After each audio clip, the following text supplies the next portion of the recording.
السلام عليكم ورحمة الله وبركاته. الحمد لله رب العالمين، والصلاة والسلام على رسول الله وعلى آله وصحبه أجمعين، وبعد.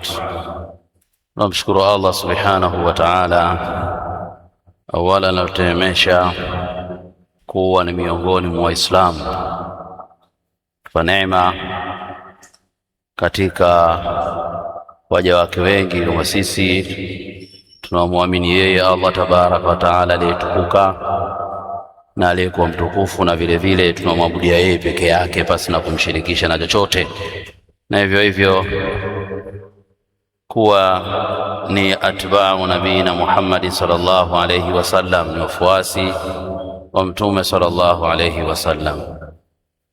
La pili ni kuhusieni hivyo hivyo kumcha Allah subhanahu wa ta'ala na kumtii pamoja na kumwiga bwana mtume sallallahu alayhi wasallam. Hakika jioni hii ya leo ni kwamba ni hanian lakum, mwezi mtukufu wa Ramadhani umeshaanza. Mwezi umeonekana katika biladul haramaini sharifaini ndani ya mamlakatul arabiyati saudia, na kuashiria kwamba tayari tumeingia katika mwezi mtukufu wa Ramadhani.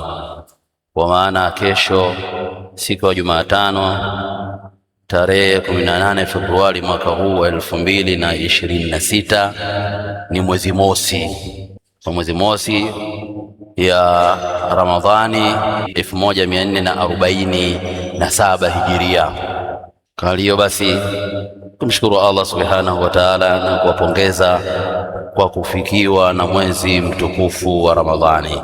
Kwa hakika mwezi huu ni wajibu kama ilivyokuja katika Qur'an, ya ayyuhalladhina amanu kutiba alaykumus siyam kama kutiba alal ladhina min qablikum la'allakum tattaqun. Kwa ni jambo la wajibu, tumefaradhishiwa kufunga katika mwezi huu kama vile ambavyo waliofaradhishiwa wale waliokuwa kabla yetu.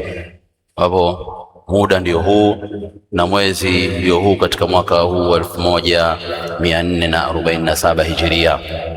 Kwa hiyo basi tunawatangazia waumini wetu katika msikiti huu kwamba mwezi umeonekana na shughuli za ibada za Ramadhani zitaanza rasmi leo hii. Baada ya swala ya Isha tutaswali swala ya tarawih insha Allah taala hapa. Hapo leo siku ya mwanzo tutaswali swala ya Isha katika wakati wa kawaida, baada adhana kisha dakika 10 kisha swala ya Isha. Baada ya swala ya Isha moja kwa moja tutasimama kuswali qiyamu tarawih. Hii ni Wajawema Online TV. Hapa ni elimu tu.